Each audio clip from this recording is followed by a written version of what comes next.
Assalamu alaikum, Mazoufillaoun. Bonsoir. Cela fait aujourd'hui 58 ans que Abban Ramadan a été assassiné. 58 ans.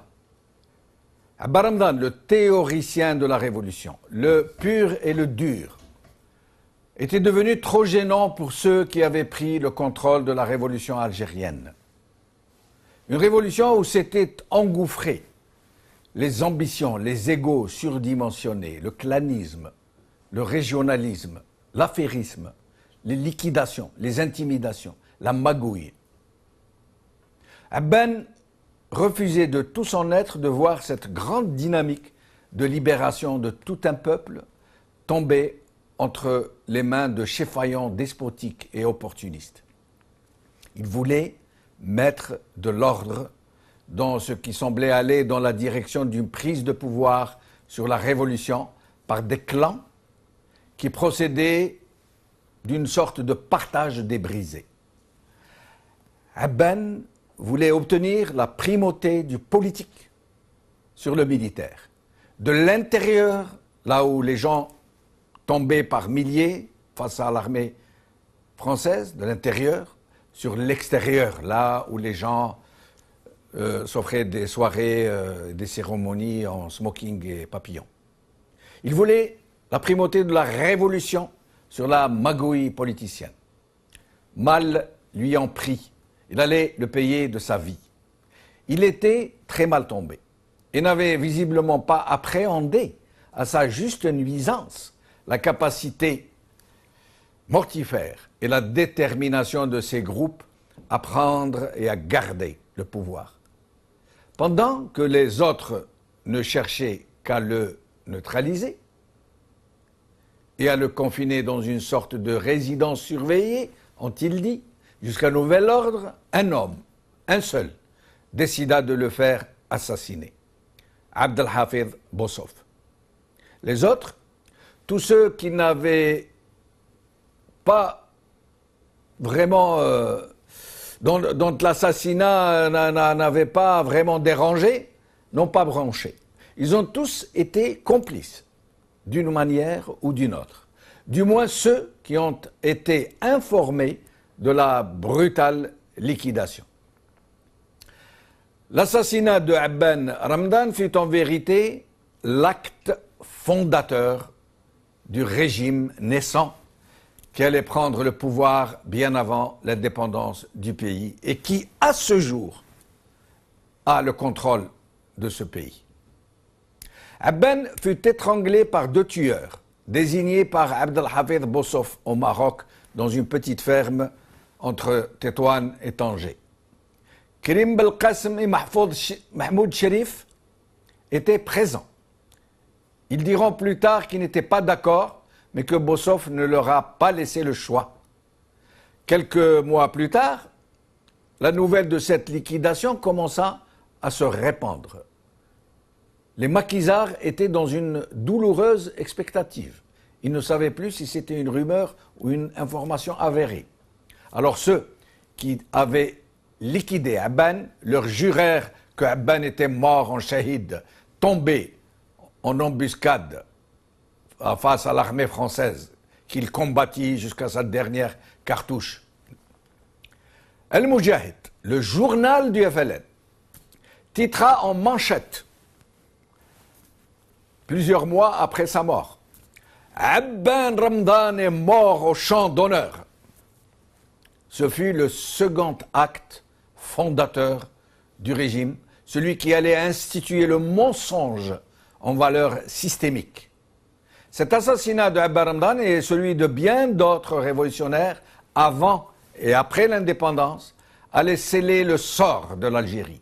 Il allait consacrer la mainmise de la force brutale, de l'absence de conscience, de l'utilisation du mensonge politique comme fondements essentiels du pouvoir algérien. Jusqu'à aujourd'hui, ces mêmes contre-valeurs continuent de dominer l'état d'esprit politique algérien. De ces assassinats politiques jusqu'au 4e mandat de Bouteflika et de son utilisation comme vitrine institutionnelle par ceux qui détiennent le vrai pouvoir, c'est exactement le même processus qui continue de se développer. Aujourd'hui, Al-Mujahid, 29 mai 1958. Abban Ramdan est mort au champ d'honneur.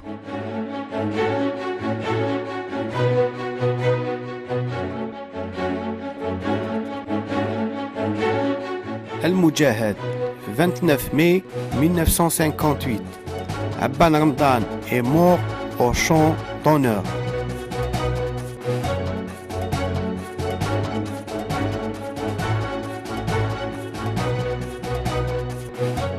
Al-Mujahid, 29 mai 1958. Abban Ramdan est mort au champ d'honneur.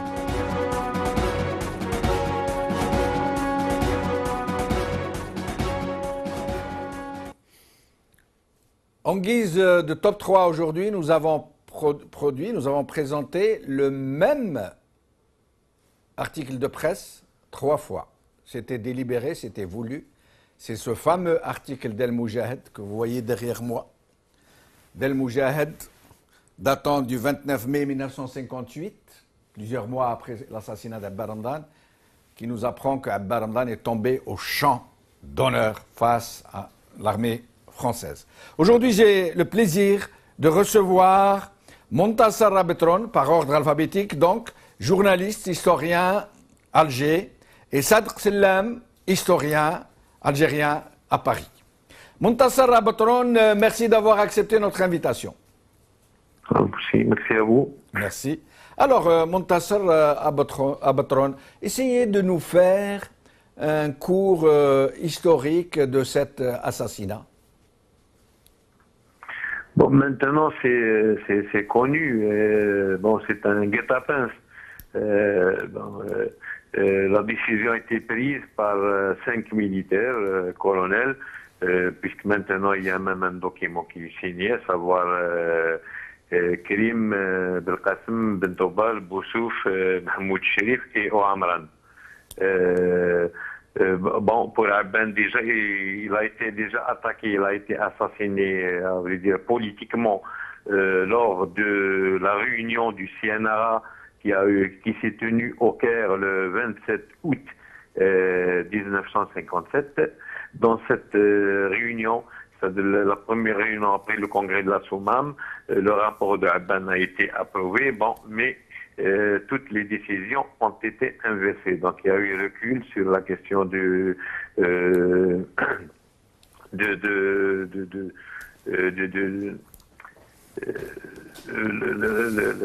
politique sur le militaire et la primauté de l'intérieur sur l'extérieur. Bon, là, cette réunion du 27 a décidé à ce que tout le monde était kiff-kiff, donc il n'y a pas de qu'il soit en armes ou pas, il n'y a pas d'intérieur et d'extérieur, tout le monde. Et puis la composition si vous voulez, du gouvernement, ce qu'on appelle le CCE, il a été garni par les militaires et les compagnons de Abban, donc ils ont élaboré tout le travail pendant le congrès de la Soumam, ont été évincés, à savoir Ben Khadda et Dahleb. Et depuis, c'est une guerre ouverte, sachant que Abban, c'est quelqu'un qui avait un caractère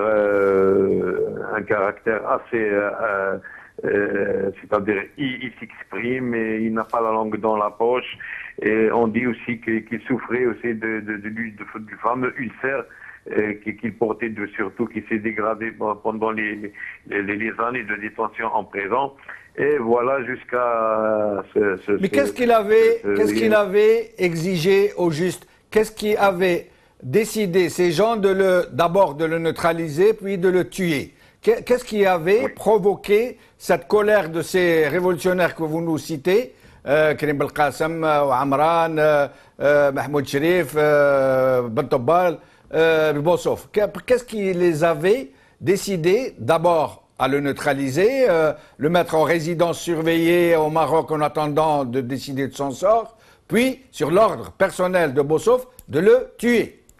Pourquoi? C'est-à-dire aujourd'hui, à travers un ensemble de témoignages et de fiches, il n'y a pas eu à vrai dire, d'assignation à résidence.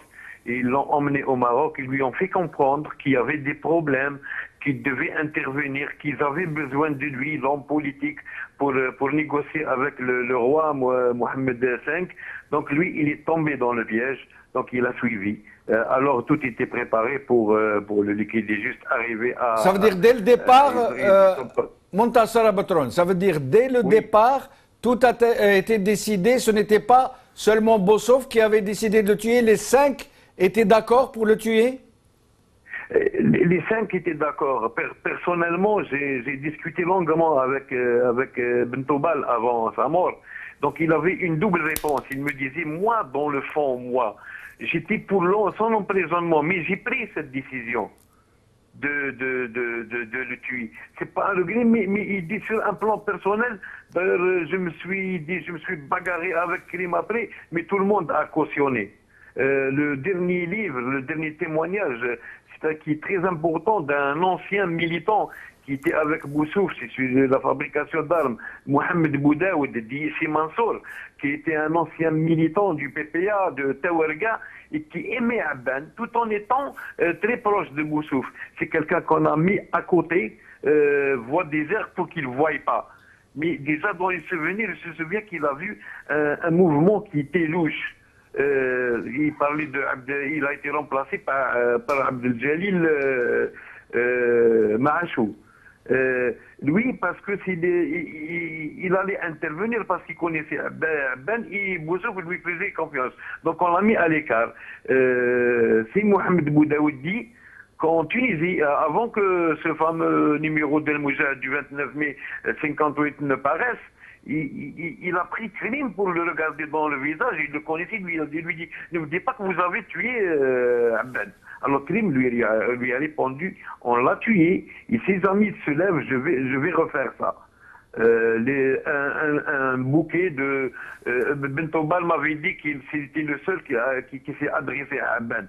Il lui a demandé d'arrêter de faire c'est ce qu'ils appellent le travail fractionnel parce qu'Abben bougeait beaucoup, il menaçait de rentrer à l'intérieur du pays, de Tunisie.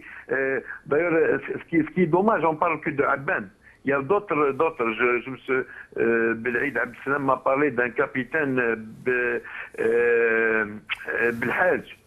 Je crois que Belhaj, il a été au Maroc pour demander quand Abben n'est pas réapparu, où est Abben, il a été égorgé. Et beaucoup d'autres sont allés à Sarouchet, il n'y avait pas qu'Abben.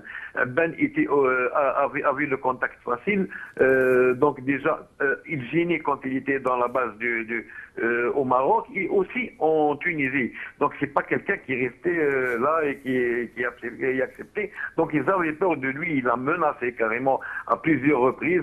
Ces gens, ils disaient parce que là, en Tunisie, la guerre ne se passe pas. Justement, lui, il tenait toujours au principe qu'il avait défendu lors du congrès de la Soumam, à savoir que la guerre se passe en Algérie, que si le peuple algérien, tout se décide. Le principal, c'est ici et pas ailleurs.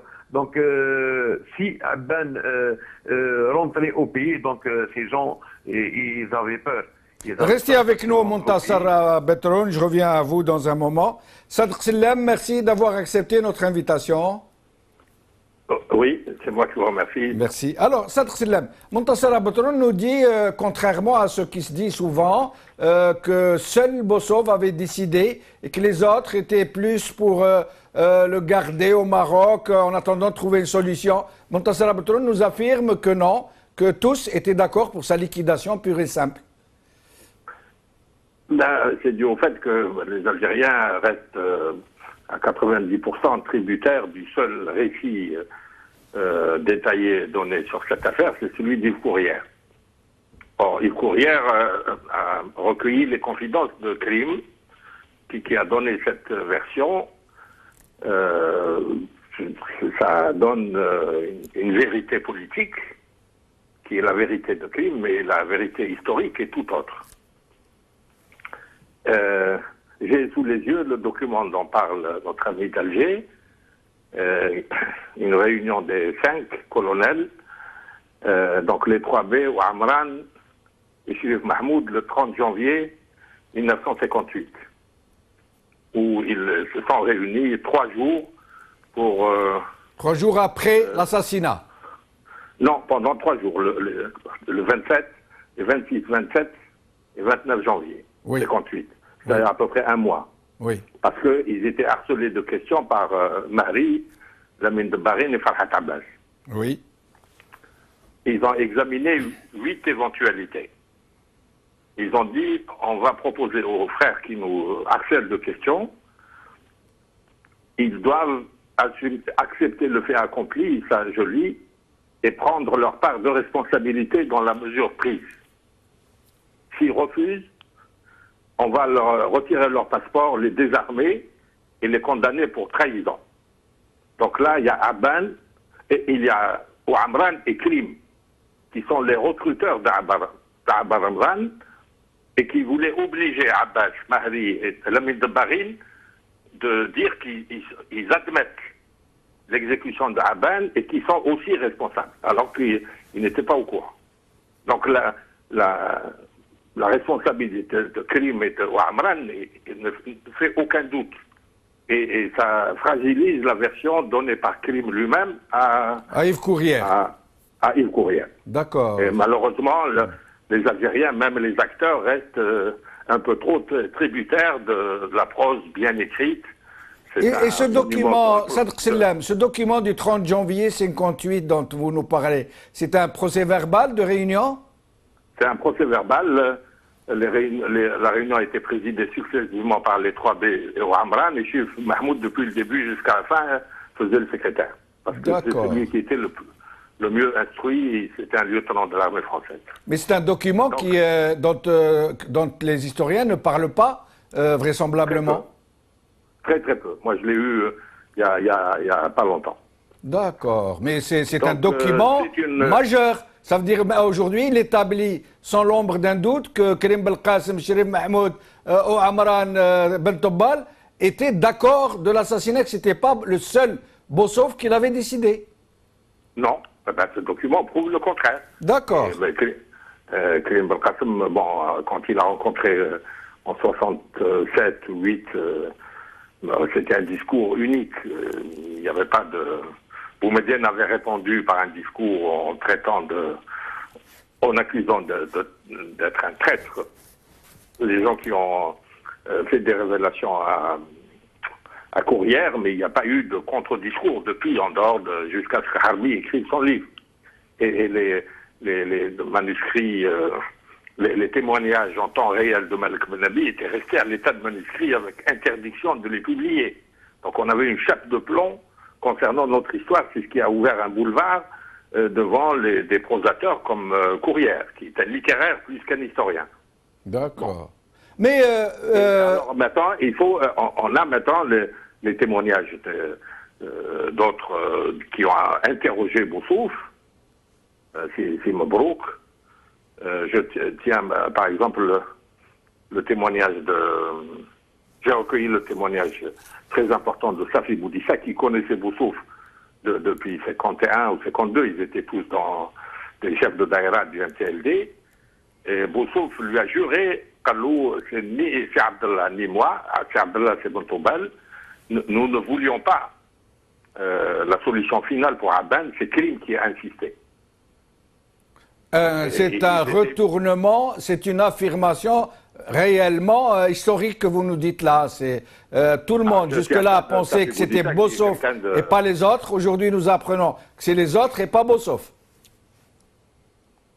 Bossof lui-même, qui faisait confiance à Safi Boudissa en tant qu'ancien de l'OS, chef de Daïra, il lui a juré, il lui a dit, c'est ni Abdallah ni moi, nous voulions la mort d'Abban, on voulait le mettre en résidence surveillée, il disait on voulait le confier avec Hezzi Bouker, en attendant le cessez-le-feu. Mais ça reste une parole contre une autre. Il n'y a pas d'autres témoignages qui pourraient corroborer cette affirmation. On peut, alors les gens à qui Boussouf faisait confiance, ils répétaient la même chose. Il n'y a pas que ça fait Boudi ça. Mais l'essentiel, c'est pourquoi on en est arrivé à faire de Abban un cas. Là, c'est écrit en toutes lettres le cas Abban. Eh ben justement, j'allais vous le demander. Au fait, que dans les réunions, il était très violent. C'est quelqu'un qui comprenait au quart de tour, qui réagissait très vite, alors que les autres étaient des gens habitués à la patience, de la clandestinité. Donc il y avait une différence de rythme intellectuel entre chez lui et chez les autres. Mais ça ne suffisait pas même malgré les humiliations qu'il infligeait à Krim, il le traitait d'Asardoun, ce qui veut dire mulet en kabyle, devant les autres, alors que Krim est un novembriste, un des six. Krim avait une légitimité, c'est l'un des rares survivants parmi les six. Oui. Et malgré ça, il le traitait d'Asardoun. Mais je ne pense pas que ça suffise pour choisir la solution finale. Je pense que la toile de fond, c'est l'esprit dans lequel la charte de la Soumam a été publiée. C'était dans la perspective d'une négociation, une solution négociée. Il ne faut pas oublier qu'Abba Ramzan, quand il a été contacté par Ouamran et Krim, dès sa libération en janvier 1955, ils ont été le voir à Yaakouken, je crois, son village, et il leur a dit combien vous avez d'armes. Ils lui ont dit le vrai chiffre. Il a dit vous êtes des fous. Vous êtes des fous, on ne peut pas faire la guerre avec si peu de matériel. Donc lui, il a mis toute son intelligence politique, qui était très grande, au service de la recherche d'une solution négociée, politique. Mais après, jusqu'en 1957, il était resté à... Tout le monde croyait à une solution négociée, parce que Guy Mollet avait fait campagne pour les élections législatives de janvier 1956 pour la paix en Algérie, le congrès de la SFIO, tout le monde, même des combattants purs et durs, croyaient que Guy Mollet allait accepter une solution négociée. Mais dès l'histoire de Ben Bella, de l'avion, de la crise de Suez et les 3 ou 4 bêtises commises en un temps record par Guy Mollet, les gens ont cessé de croire à une solution négociée. Mais les autres reprochaient à Abba Ramzan de maintenir les contacts secrets. Lui, il les maintenait dans le secret, mais quelqu'un comme Boussouf, c'est comme un spécialiste de renseignement, il était au courant de ces contacts. Et à mon avis, c'est la persistance de ces contacts qui a été à l'origine de la décision de se débarrasser de lui sans le tuer. Et puis, sur l'assistance de... Sadr Sellam, vous semblez nous dire que ce n'est pas le fait que Abba Ramzan ait voulu que l'intérieur prime sur l'extérieur, que le politique prime sur le militaire, mais c'est plutôt que ce serait plutôt ces contacts secrets de négociations secrètes qui auraient décidé de se débarrasser de lui. Karim et Abban et Ouamran étaient avec lui, à la Soumam même.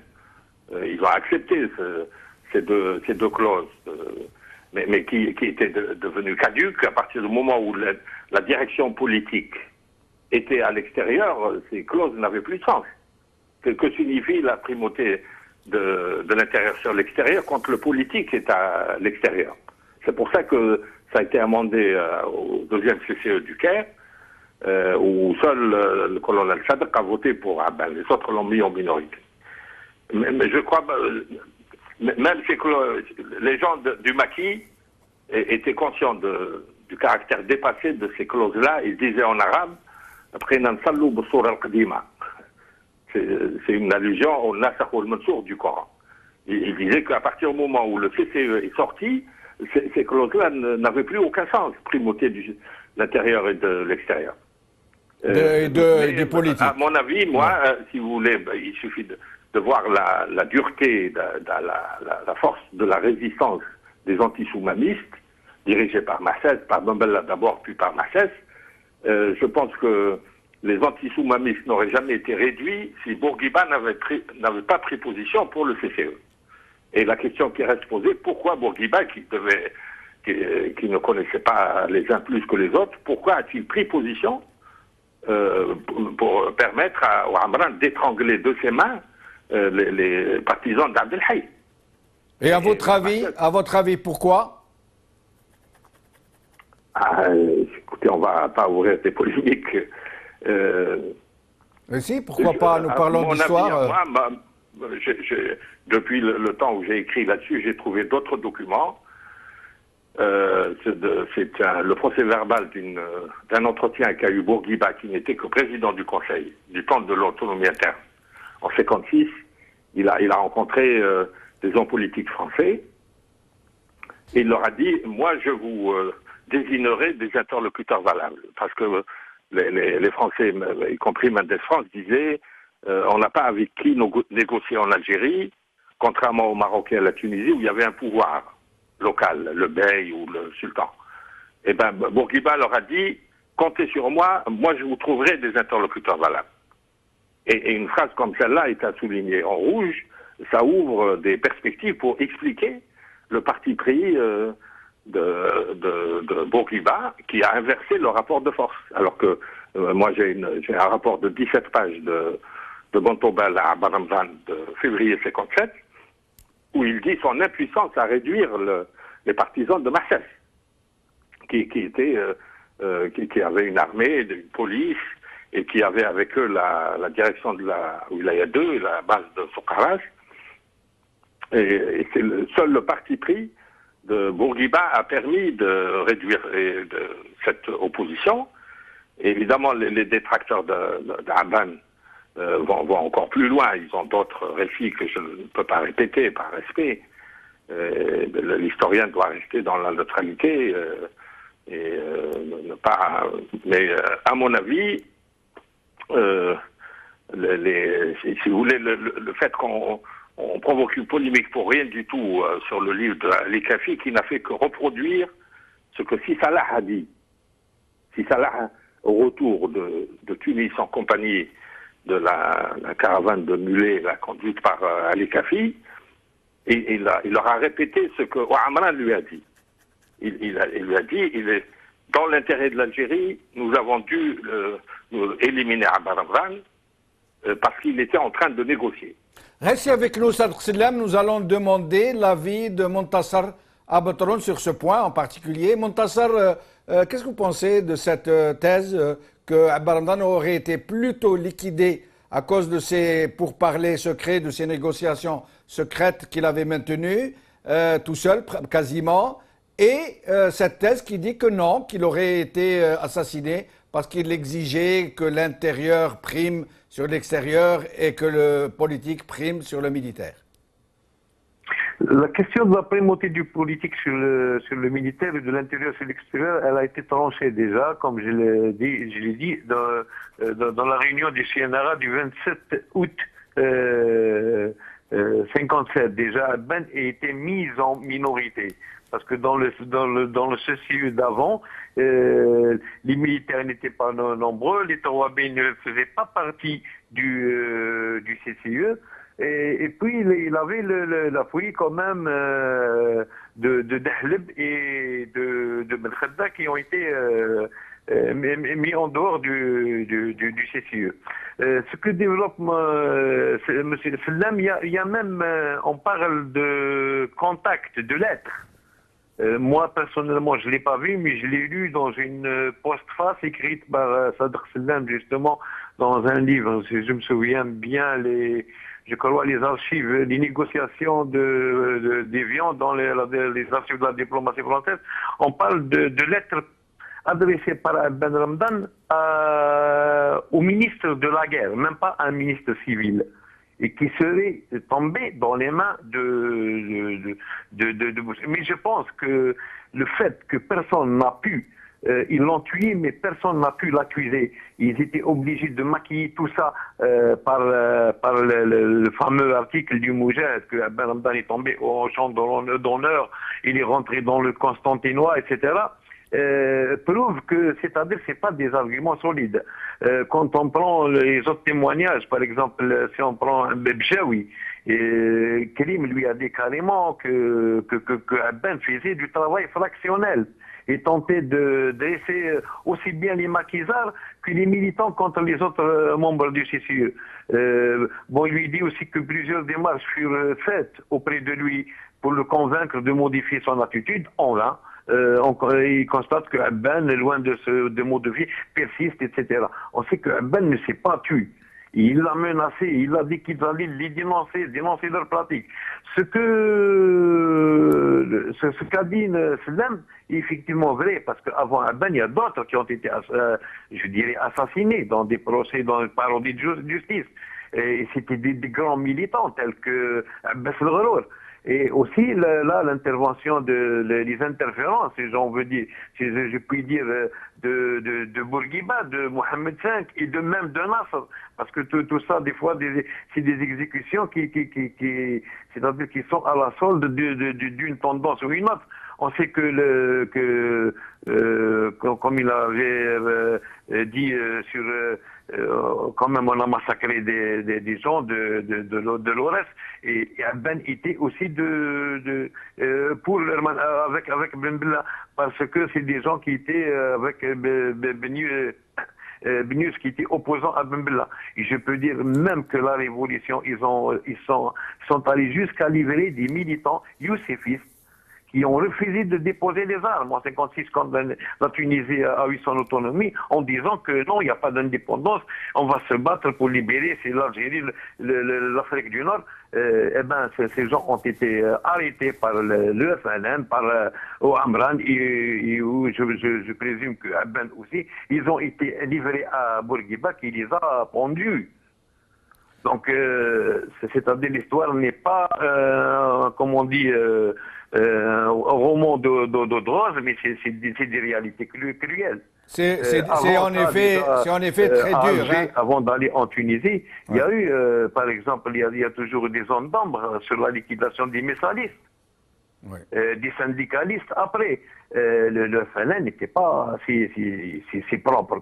C'est-à-dire l'assassinat, l'assassinat politique, c'était déjà, Ben il a usé. Il a aussi assassiné un grand militant, Saïd Zahiri, à Alger. Et puis, il a subi, si on veut, un sort qu'il a déjà accepté pour d'autres. Et je dirais même la même chose, c'est pas pour rien que Karim Belkacem est mort. Je déplore, je condamne l'assassinat. Mais bon, ces gens ont déjà pratiqué, usé de ces pratiques. Et c'est un engrenage, c'est comme ça dans toutes les révolutions. Quand on lance une façon de faire, donc on n'est pas épargné. Que pensez-vous de ce document? Il est aussi victime de méthodes qu'il a instaurées. Que pensez-vous de ce document dont vient de nous parler Slem, un document quasiment historique, des 5 colonels donc, qui étaient d'accord pour l'assassinat de la liquidation d'Abbarandane, de son assassinat, c'est bien le mot, et qui semble avoir voulu emporter l'adhésion de tout le monde, ce qui prouve, selon Sadr Slem, qu'ils étaient d'accord. Et que, en plus, selon certains témoignages, non seulement ils étaient d'accord, mais que c'était eux qui étaient plus d'accord que Bossof, à qui on impute, à lui seul, la volonté de se débarrasser de Abbarandane, contrairement à l'avis des autres. Jusque-là, c'est ce que nous pensions tous. Qu'est-ce que vous en pensez? Ce document du 30 janvier 1958, un procès verbal. Il a été publié dans un livre, mais qui a été trop commenté par Belhaïd Abban. Le dernier livre de Boudaoud, et il nous donne des précisions sur la visite de Abban au Maroc, contrairement à ce que dit, par exemple, Boualem Khalfam Amri, qui se dit biographe de Abban. Il dit que lorsque Abban est parti au Maroc, donc il a vu la fabrique, il a rencontré Mansour Boudaoud, il était très bien accueilli, même dans un des rassemblements, il était tout fier, il lui posait des questions, donc il n'y avait pas cette animosité décrite dans, par exemple, ce qu'a écrit Khalfam Amri. Si on suit justement ce livre, on dit que voilà, c'est Boussouf parce que depuis il est jaloux, il est parti, donc toute cette histoire, c'est des sornettes. Mais ça m'étonne que Boussouf soit le dernier. Il a la même responsabilité que les autres dans l'assassinat. Et il l'a fait parce que c'est ses hommes qui l'ont exécuté. Je crois que l'un d'eux est toujours vivant, mais ça m'étonne que les exécutants savent à qui ils avaient affaire. On dit même que l'un des exécutants C'est-à-dire, il est devenu fou après. Mais quand on leur a présenté que c'est un traître, justement, etc., donc c'est pas les exécutants, c'est les décideurs, c'est les commanditaires, et c'est quand les commanditaires, vous les avez cités. Ces deux personnes qui avaient tué de leurs mains Abba Ramdan, elles sont connues? Ben oui, il y a même quelqu'un qui est toujours vivant, mais bon, c'est des exécutants, ils ne savaient pas. Oui, mais est-ce que la personne qui est encore vivante, est-ce qu'elle n'a pas apporté des témoignages, éventuellement? Non, franchement non, mais peut-être qu'elle va le faire. Pourquoi vous, journalistes et historiens, n'essayez pas de le contacter pour essayer de le faire parler, qu'on sache au moins? Il y a cette approche, elle est en voie, mais on attend qu'il se décide, parce qu'il y a des questions de commencer de famille, etc. C'est un monsieur quand même qui a eu une carrière, qui maintenant est retraité, qui a été formé, qui a été dans l'armée, et bon. Très bien, j'espère que vous nous en direz plus. C'est très intéressant. Jeune, il a été monté. Vous savez que le système justement de Boussouf, d'ailleurs, Boudaoud n'est pas tombé dans ses profils parce qu'il a gardé, d'ailleurs, il est fier d'avoir été à l'école du PPA et de l'OS.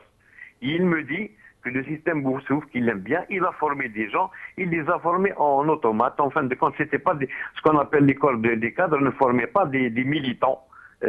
Qui avaient des limites, mais elle formait des gens qui exécutaient, qui étaient disciplinés, donc des automates, voire des assassins. Mais ceux qui ont pris le pouvoir, qui proviennent presque tous de ce malg, comme Ould Qabliya qui a récemment attaqué Belaïd, qui a attaqué Abba Ramdan, pardon, qui a justifié son assassinat comme étant presque naturel, nécessaire, indispensable. Les gens du Malg qui ont donné naissance au DRS, dont on connaît très bien le profil, plus que des automates, on sait ce qu'ils ont fait. Ils sont partagés. D'ailleurs, maintenant, on doit revoir certaines choses. On dit toujours que l'AMP, c'est le prolongement de l'ANN. C'est pas évident. C'est pas évident du tout. Restez avec nous. Le DRS et la sécurité militaire, c'est un prolongement du MALC. C'est aussi pas si évident que ça. Restez avec nous, Montassara Betron. Sadr Sellam, un commentaire sur ce qui vient d'être dit? Je suis assez d'accord, sauf que j'ai des témoignages qui révèlent l'existence de friction entre Abba Ramdan et Boussouf dès avril 57. Parce que vous savez que Bakhada et Krim sont partis vers l'est à Tunis, quand le CCE a quitté Alger, et Abban et Dahlem sont partis au Maroc. Alors ils sont arrivés en avril, et Abban, quand il a visité l'Araïch, l'Arrache, comme disent les Français, le siège de la résistance algérienne, qui était avant le Moudjahid. Il a trouvé un des rédacteurs qui vit toujours, qui a même exercé par la suite des responsabilités, qui avait les mains ligotées. Il était condamné par Boussouf, qui avait enquêté sur lui, et Abba Ramdan s'est permis de le libérer, de lui délier les mains. C'était le premier clash avec Boussouf. Et je ne citerai pas ce monsieur qui est devenu un des chantres des éradicateurs par la suite. Il a oublié que lui-même a échappé à la mort, mais il a béni les déportations, les camps, etc. par la suite. Ensuite, Abban était un centralisateur, un jacobiniste. Il était formé à l'école jacobine française. À Alger, si vous voulez, moi j'ai beaucoup d'admiration pour la période 55-57 à Alger, où Abban a fait vraiment de la politique. C'était un grand politique. Ça mérite un livre. Il manque un livre pour décrire ce qu'a été l'activité de Abban et de son groupe, qui sont devenus le CCE pendant ces 2 ans et demi. Mais il faut reconnaître qu'il a commis des erreurs très graves qui sont répercutées sous forme de crises sanglantes. Par exemple, la crise de la Wilaya 6 de mai-juin 57.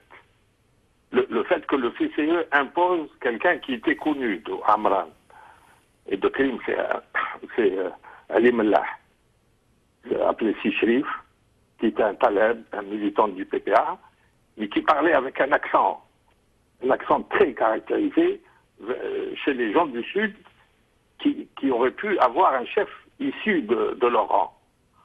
Et cette nomination a créé la situation qui s'est terminée par l'assassinat de Sichrif et de ses proches.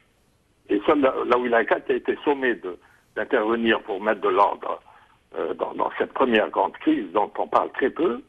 Et c'est Mohamed, le colonel de la Wilaya 4, qui, dans sa sagesse, a proposé Cheikh Taïb el-Jourlali, qui était capitaine-chef de la zone 2 de la Wilaya 4, parce qu'il avait le même accent, la même formation coranique que les gens du Sud. Et si Mohamed a mis sa démission sur la balance, quand le CCE a refusé la candidature de Cheikh Taïb el-Jourlali. Donc, si Mohamed, qui n'a jamais quitté l'Algérie, qui était issu du peuple, etc., il avait un bon sens qui a manqué au CCE dans ses nominations après la Souma. La deuxième erreur, c'est le fait d'avoir négligé quelqu'un dont on parle très peu, qui s'appelle Ziyan, Achour Ziyan, qui faisait partie de l'entourage de Bombouleïk. Parce qu'une partie de la future Wilaya 6, qui était zone 6 à l'époque, dépendait des Aurès. Et Achour Ziyan a participé à la réunion qui a coûté la vie à Semoussa Bombouleïk en mars 56. Eh bien, Achour Ziyan était contre, il a quitté les Messalistes, il était contre Belounis, il n'avait confiance qu'en Bombouleïk. Mais après la mort de Bombouleïk, il est resté en électron libre. Si le CCE avait eu l'intelligence de le nommer même chef de zone, la zone de Tchelfa, jusqu'à la Goite où il est mort, à la tête d'un matin libre, je pense que la situation aurait été meilleure pour toute la LN. Donc ce genre de nomination où on préfère les gens qu'on connaît, on les préfère aux gens ici du cru, ça a coûté cher à la cohésion et en homme de la LN qui était très économe des vies humaines à l'époque. Ensuite, quand il est sorti, oui, je vous en prie. Sa première rencontre avec Nasser d'Abba Ramadan, ça a été un clash. Il ne faut pas oublier que la délégation extérieure a été portée à bout de bras par Nasser, qui a ordonné à tous les attachés militaires des ambassades d'Égypte dans le monde de se mettre au service de la LN pour les fournitures d'armes, les passeports, etc. Et Abba Ramadan a créé un petit conflit avec Nasser lors de leur première rencontre quand il lui a dit « nous ne croyons pas à l'unité arabe ». Même s'il n'y croyait pas pour des raisons tactiques, il aurait dû faire semblant. Donc, Abba Ramadan, c'était ça. Les gens qui étaient habitués au bon contact avec Nasser, y compris Krim Bakasem, qui était plus diplomate que lui, ils étaient indisposés par ce genre de sortie. Mais, encore une fois, ça ne justifie pas la liquidation physique. Mais c'est pour dire comment la multiplication d'un autoritarisme, c'était une tête politique vraiment impressionnante, mais ce n'était pas un démocrate. Mais les lettres envoyées à propos de Marsat, il dit qu'il mérite 12 balles dans la peau. C'est vrai que c'est très complexe. Pour la liquidation physique, c'est le grand-père des éradicateurs des gens riches. C'est vrai que c'est très complexe, que ce n'est pas facile, que ce n'est pas aisé de juger de tels événements en simplifiant. Mais que pensez-vous de cette manchette, ce titre en manchette d'El Moujahid qui annonce aux Moujahidines que Ben Ramadan est tombé au champ d'honneur? Et que pensez-vous de cette même attitude qui a continué plusieurs années après l'indépendance, puisque la plupart des Algériens, la grande masse des Algériens, n'a jamais su, pendant les premières années de l'indépendance, que Abba Ramadan avait été assassiné par ses compagnons de lutte? Le crime s'est trouvé aggravé par le mensonge. C'est exactement ce qu'on reproche à la colonisation en mai 1945 et le 17 octobre. C'est un crime contre l'humanité peut-être même un génocide aggravé par des mensonges d'État. Et c'est exactement ce qui est reproché aux artisans de cette élimination, qui reste un crime crapuleux. Le fait de choisir la liquidation physique pour régler un différend politique, ça relève de la criminalité. Mais aggravé par un mensonge, ça a créé des précédents qui ont pesé lourd sur la vie politique à venir de l'Algérie indépendante. Mais le fait de maintenir le même mensonge, de continuer à mentir aux Algériens plusieurs années après l'indépendance, est-ce que cela ne veut pas dire que ces assassins, ceux qui ont tué Abba Ramdan, tout ce régime qui est né de ce processus mortifère, qu'ils ont mauvaise conscience, qu'en fait c'était Abban qui avait raison, puisque non seulement il l'avait tué, mais qu'en plus il cachait sa liquidation au peuple algérien? Non, je ne crois pas qu'il y ait une continuité aussi directe. Il ne faut pas oublier que Boumedienne appelait le mal général. Le premier opposant aux méthodes du mal, c'était Boumedienne. Ce qu'on ne sait pas assez. Si vous voulez, dans ce genre de situation, on avait le souci de cacher la vérité aux combattants lambda pour ne pas le démoraliser. Dans les wilayas de l'Aïlen, on faisait la même chose. Mais après l'indépendance, pourquoi continuer de mentir aux Algériens? Boumedienne a toujours refusé que la vérité soit dite sur Abba Ramdan. Parce qu'un pouvoir qui n'a pas suffisamment de légitimité a toujours peur de la vérité. Il refuse le débat, sauf s'il est téléguidé par des commissions du parti qui choisissent les communiqués, etc.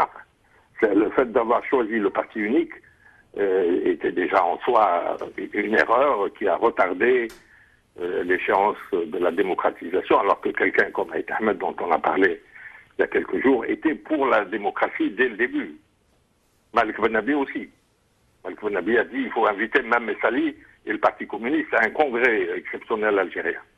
Après, on nous a dit que les Algériens ne sont pas encore prêts pour la démocratie. Les éradicateurs ont repris ces slogans par la suite, juste pour qu'une caste qui bénéficie toute seule des recettes pétrolières, et puis on a trouvé des petits idéologues de la rééducation pour reprendre, en pleine démocratisation de l'Algérie, reprendre à leur compte des slogans qui infantilisent le peuple algérien en disant que eux, ils ont été à Paris, ils ont appris les langues et ils sont plus évolués que le peuple qui reste attardé, il ne mérite pas la démocratie. Eh bien, le peuple, quand il a répondu à l'appel des 6, qui aurait pu ne pas être entendu si le peuple n'était pas à mur, le peuple qui s'est jeté dans les rues d'Alger le 11 décembre, ce peuple-là, on nous dit qu'il n'est pas prêt pour la démocratie, et ben, ce sont des apprentis dictateurs. Et leurs commissaires politiques qui continuent à nous servir ce genre de discours destiné à maintenir les richesses, le savoir, le pouvoir entre les mains d'une caste sélectionnée selon des critères du népotisme, du régionalisme et du clientélisme. Sadr Sellam, merci infiniment, merci beaucoup. Monsara Batron, pour conclure, en peu de mots. Moi, j'ai posé la question à Bentobal en 96 dans une interview. Je lui ai dit comment se fait-il que les trois, les militaires, qui faisaient, tout le monde était vraiment marginalisé, et les vrais décideurs c'était les 3B. Comment se fait-il qu'en 62 vous n'avez pas pris le pouvoir et que Boumedienne vous a...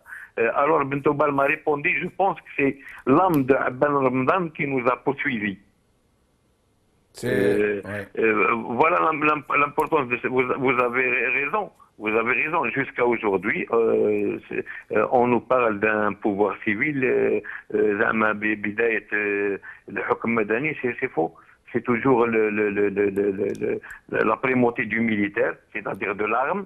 La parole, jusqu'à aujourd'hui, je ne sais pas s'ils sont d'accord ou prêts à la donner au peuple pour lui permettre de choisir. Peut-être je ferai une exception de Sid Hussein Aït Ahmed, c'est pas parce qu'il est mort, parce qu'effectivement c'était le seul, quand ils ont essayé d'appliquer le régime nassérien en 62, une société algérienne qui était pluraliste avant le 1er novembre, qui était avancée, et qu'on lui a imposé le parti unique à la Nasser, et le seul qui s'est opposé justement au parti unique, c'était Aït Ahmed, qui avait refusé déjà dans la constituante à cautionner la dissolution d'abord du Parti communiste algérien, et puis on sait comment bon, un homme comme Abban, malgré tout ce qu'on peut dire de lui, c'est vrai que peut-être dans la révolution, à la guerre, on peut pas être démocrate, c'est quand même une guerre ou une révolution, c'est une situation exceptionnelle. Mais c'était quelqu'un qui avait une formation, qui était un homme politique, qui connaissait les courants politiques existants. D'ailleurs, on dit qu'il allait adhérer à l'UDMA. Et en fin de compte... Ah, nous avons perdu Montassar. En tout cas, merci beaucoup à Montassar Abatron. Merci beaucoup à Sadr Sillam. La révolution algérienne, comme tous les grands événements de l'histoire humaine, est une révolution, en plus d'être éminemment emblématique, porteuse de symboles, est très complexe. On ne peut pas simplifier et on ne peut pas rester dans ce carcan dans lequel nous a enfermé ce régime qui a volé les fruits de cette révolution, qui se l'est approprié à des fins égoïstes, parfois indicibles. Je crois que le moment est venu pour que la vérité soit sue et dite sans complexe, mais sans simplification. Il n'en demeure pas moins qu'en ce jour de commémoration de l'assassinat